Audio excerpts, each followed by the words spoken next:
You ask Tiger to calculate. This deals with linear inequalities with one unknown. The final result is p smaller than 4. Let's solve it step by step. Simplify the expression. Expand the parentheses.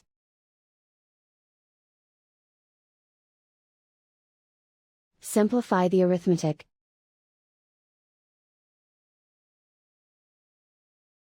Group all constants on the right side of the inequality. Add 6 to both sides.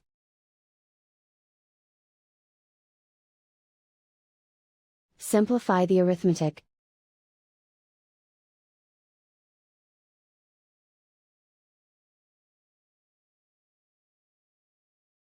Convert the p into a positive number. Multiply both sides by -1. Whenever you multiply or divide by a negative, reverse the inequality sign.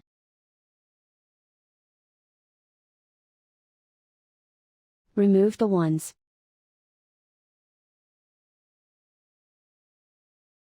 Simplify the arithmetic.